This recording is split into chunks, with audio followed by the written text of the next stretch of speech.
16일 중국 공산당 20차 전국 대표대회 개막을 앞둔 이번 주 중국 증시와 경제는 어떤 모습이었을까요? 지금 바로 한 주의 포인트만 전해드리겠습니다. 중국 증시가 국경절 연휴를 마치고 일주일 만에 장을 열었는데요. 국경절 연휴 후에 통계적으로 증시에 훈풍이 불며 증시를 올려준 경우가 많았습니다.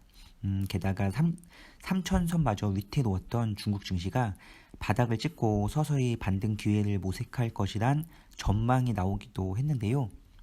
주초 글로벌 증시 투자 심리가 개선되고 있다는 영향이 반영돼서 중국 증시에 대한 기대감이 큰 상황에 시작됐습니다. 월요일 중국 증시는 모든 투자자의 기대를 깨고 급락으로 마감했습니다.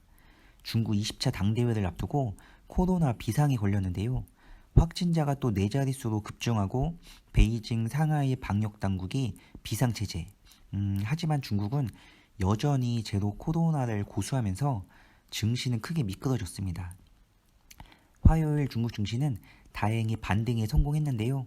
하지만 거래 대금은 상하이 선전 각각 2,467억, 3,171억 위안으로 5천억대 위안대 밑에서 이렇게 기어가고 있습니다.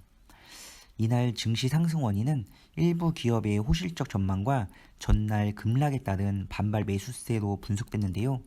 하지만 중국 내 코로나19 재확산세로 리오프닝 업종이 이틀 연속 하락세를 보이면서 상승폭을 좀 제한했습니다. 수요일 중국 증시는 다시 힘을 받았습니다. 다시 3천선을 회복했는데요.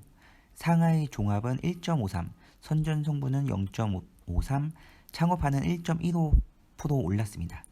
다행히 거래 대금이 상하이 선전 각각 3,068억, 4,033억 위안, 이렇게 7천억 위안대를 돌파했는데요. 그래도 1조 위안 정도 거래 대금이 나와야 힘을 이어갈 수 있는 것 같습니다. 이날 중국 증시는 장 초반에 경기 둔화 불안감에 매도세가 강했습니다. 하지만 오후 들어서 중국 내 투자자들의 매입이 쏟아졌는데요. 특히 그동안 하락세를 보였던 반도체, 통신장비 등 이런 관련주를 중심으로 저가 매수세가 쏟아지면서 상승 마감했다는 분석입니다. 전날 발표한 경제지표도 긍정적인 영향을 미쳤는데요. 9월 위안화 신규 대출이 2조 4,700억 위안, 약 492조 8천억 원. 와, 이렇게 크게 전달 대비 갑절로 늘었습니다. 1년 전과 비교해도 50% 가까이 늘어난 수치라고 하는데요. 한편 중국 공산당 제20차 당대회를 준비하기 위해서 열린 제19기 중앙위원회 7차 전체회의가 12일 폐막했습니다. 16일 열리는 20차 당대회를 위한 최종 준비 회의격인 19기 7중전에는 중국 공산당 총서기 겸 국가주석의 당 핵심 지위 확립 수호를 강조하면서 20차 당대회에서 시진핑 주석의 사면임을 기정사실화했습니다. 목요일 중국 증시는 20차 당대회를 앞두고 하락세를 보였습니다. 최근 들어 시진핑 집권 3기 지도부가 개편되는 정치 이벤트를 앞두고 관망세를 보이며 방향성을 탐색하는 모습인데요. 거래대금은 상하이 선전 각각 3,177, 77억 그리고 4,105억 위안을 기록했고 외국인 자금도 빠져나가면서 증시를 좀 끌어내렸습니다. 금요일 중국 증시는 20차 당대표 대회 기대감으로 급등에 성공했습니다.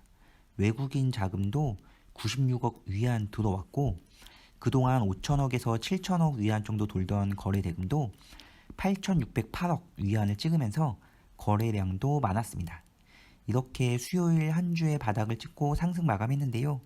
최근 3달 흐름을 보면 2,934, 그러니까 상하이 종합 2,934 정도에서 바닥을 찍고 거래량이 많아지면서 이렇게 상승하는 모습입니다.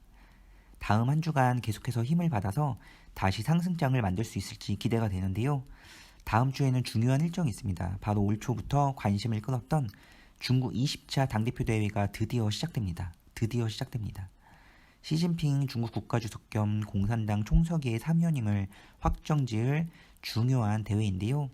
시 주석의 인민영수라는 이런 극존의 칭호를 달고 장기 집권의 토대를 마련할 것이란 전망이 나오고 있습니다.